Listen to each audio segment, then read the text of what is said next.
नमस्कार, बहुत स्वागत है आपका। आप देख रहे हैं धर्मासन मार्ग। नवरात्र के दिनों में खास उपाय किए जाते हैं ताकि जीवन में सुख शांति समृद्धि बनी रहे और दुश्मनों का हो नाश। यानी दुश्मन दुश्मनी करना ही छोड़ दें आपसे। ये पूर्णतया ज्योतिष पर आधारित ही उपाय है। तो चलिए शुरुआत करते हैं। नवरात्र के दिनों में रोज सुबह उठकर एक काम जरूर करें, और जो कोई खास काम है जो सिर्फ एक दिन भी करने से काम चल जाएगा। आइए शुरुआत करते हैं। आपके घर में कलश बैठा हो या ना बैठा हो, आप फास्ट रखते हैं या नहीं रखते हैं, ये उपाय सब कोई कर सकता है। आप रखते हैं तो भी, नहीं रखते हैं तो भी। बहुत सिंपल है। सबसे पहली बात, जब आप सुबह सुबह नवरात्र के इन 9 दिनों में सोकर उठते हैं तो आप अपने घर के दरवाजे पर पानी डाल दें। यानी झाड़ू तो हर किसी के घर में लगता है, घर के दरवाजे पर, बाहर आपका जो द्वार है, जो बरामदा है। लेकिन नवरात्र के दिनों में झाड़ू ना लगाकर आप पानी पहले डालें, फिर झाड़ू लगाइए। इससे क्या होगा, जो अगर किसी ने कुछ आपके ऊपर करने की कोशिश की होगी वो उसके पास चला जाएगा वापस, शत्रु विरोधी के पास। क्योंकि नवरात्र में लोग टोने टोटके भी करते हैं, तांत्रिक क्रियाएं भी करते हैं। इस समय बहुत ज़्यादा निगेटिव शक्तियों का भी लोग आवाहन करते हैं। अगर हम सकारात्मक चीज़ों को करते हैं तो बहुत सारे लोग गलत माइंड लिए हुए होते हैं। तो इस चीज़ को फॉलो करें और अपने घर में गुरुवार का दिन छोड़कर बाकी सारे दिनों में पानी में फिटकरी डालकर पोछा लगवाइए। घर में जब पोछा लगता है आप फिटकरी डालकर ही पोछा लगवाइए, और एक कटोरी में डाइनिंग एरिया में आप थोड़ा सा फिटकरी डाल के रख दें। नवरात्र जब समाप्त हो जाए तब इसको आप कहीं भी नाला वगैरह में डाल दीजिएगा। जो भी निगेटिव एनर्जी होगी वो फिटकरी सोख चुका होगा।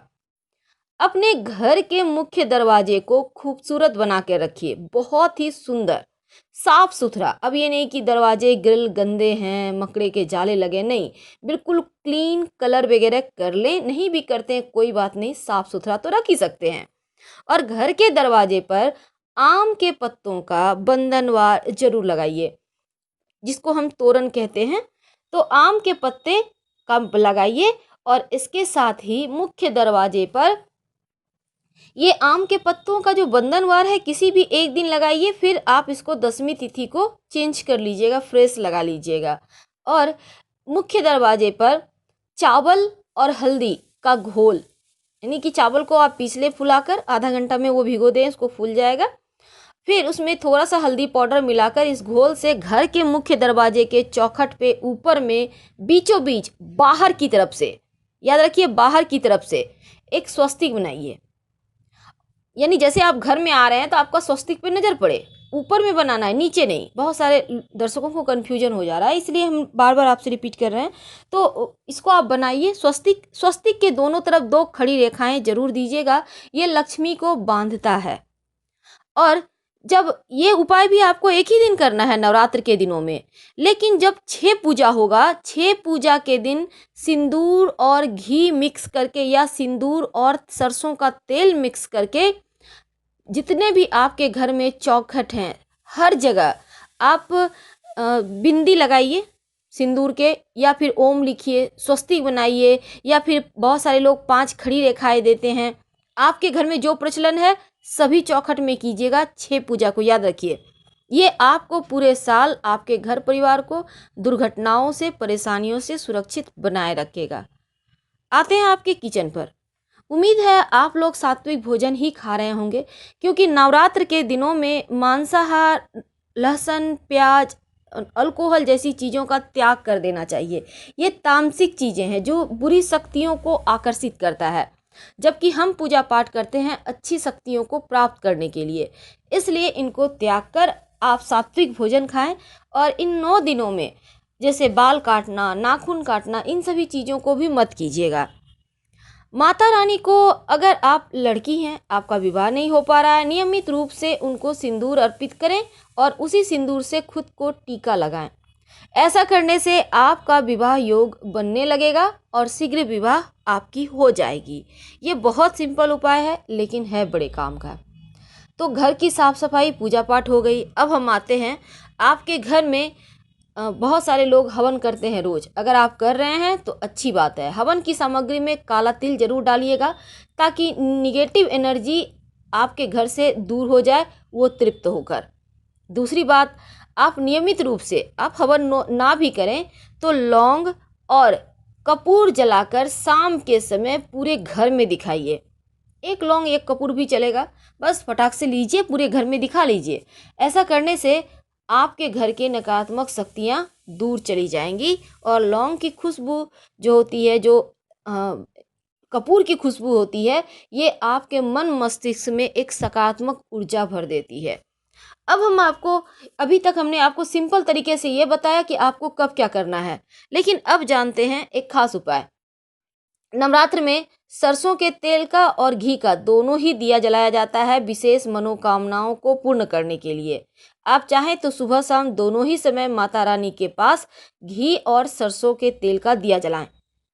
ये आप मिट्टी का दिया हो तो भी ठीक, पीतल का दिया है तो भी ठीक, आपके पास जो भी है। बहुत सारे लोग सीमेंट का भी यूज करते हैं, कोई दिक्कत नहीं है, लेकिन नियमित रूप से घर में जलाइए।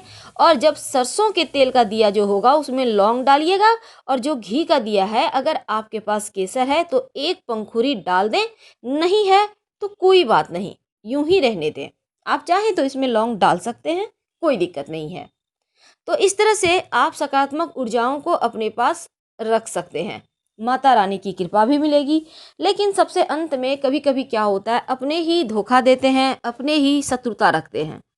अब परेशानी यहाँ है, हर कोई चाहता है घर में प्रेम से रहें, लेकिन आपस में बने नहीं, तब परेशानी बढ़ जाती है।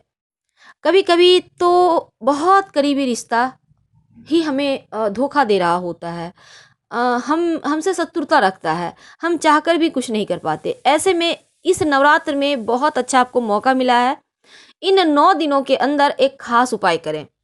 आपके घर में शहद तो होगा, नहीं है शहद मतलब हनी तो नहीं है, तो आप पास के दुकान से एक 50 ग्राम की छोटी सी शीशी ले आएं। आपको बड़ा का आवश्यकता नहीं है, उससे भी छोटा मिला तो वो भी अच्छा है। अब इस शीशी को लाने के बाद आपको लाना है अनार की कलम, या फिर आप बेलपत्र का एक पत्ता डंठल सहित ले आएं। इसके साथ ही आपको चाहिए होगा भोजपत्र, अगर आपको मिल जाए, ऐसे मार्केट में मिलता है, अगर ना मिले तो आप यहाँ पर सादा कागज यूज कर सकते हैं, प्लेन, यानी जो मैथ बनाने वाला कागज होता है ना, वो वाला। इसके साथ ही चाहिए होगा अष्टगंध, ये आपको मार्केट में मिल जाएगा। अब क्या करेंगे, उस कागज या भोजपत्र जो आपके पास है उसको लीजिए। अब इस पर आप ये जो आपने अष्टगंध है इसको पानी से गीला करें। आपके पास अगर अनार की कलम है तो अच्छी बात, नहीं तो बेलपत्र का जो आपने पत्ता लिया है, जो डंठल है उसमें बेलपत्र में, तो उस डंठल को इस जो अष्टगंध है इसमें आप डुबाइए, और जितने भी शत्रु हैं सबका नाम भोजपत्र या कागज जो भी आपके पास है उस पर लिख दें। जितने हैं, 1 2 3 4 10 20, अपने पराये बहुत करीबी रिश्ते, हर किसी का नाम लिख सकते हैं। किसी को तकलीफ नहीं होगी इससे, बल्कि उनका दिमाग में आपके प्रति जो बैर भाव है वो समाप्त होकर प्रेम भाव हो जाएगा। तो इस तरह से आप लिख लें। अब इसको आप माता रानी के सामने मुड़कर रख दें, माँ से प्रार्थना करें, माँ हमें शक्ति दीजिए। इसके बाद इस कागज को शहद में डुबो दें। अगर कागज या भोजपत्र जो भी है आपने जिस पर लिखा है उसमें डुबो दें। याद रखिए अपना नाम मत लिखिएगा, इसमें सिर्फ दुश्मन का नाम लिखना है। और डुबोने के बाद इसको ढक्कन लगाइए, उसको अंदर कर दीजिएगा, कागज को ऊपर नहीं रखना है, शहद के एकदम अंदर। इसके बाद आप इसमें ढक्कन लगाएं। अब इसको आप अपने घर में भी कहीं सुरक्षित रख सकते हैं। याद रखिएगा कांच की शीशी वाली होनी चाहिए, प्लास्टिक वाली मत लीजिएगा। कांच का ज़्यादा यहाँ महत्व है।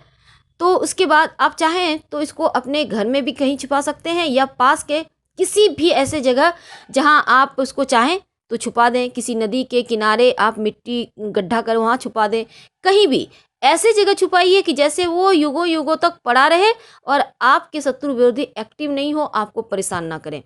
ये बहुत सिंपल है, लेकिन ये उपाय 100% काम करता है, क्योंकि अभी तो हमारे टेलीविज़न में भी सावधान इंडिया दिखाता है, अपने ही दुश्मनी करते हैं, और ये सच है।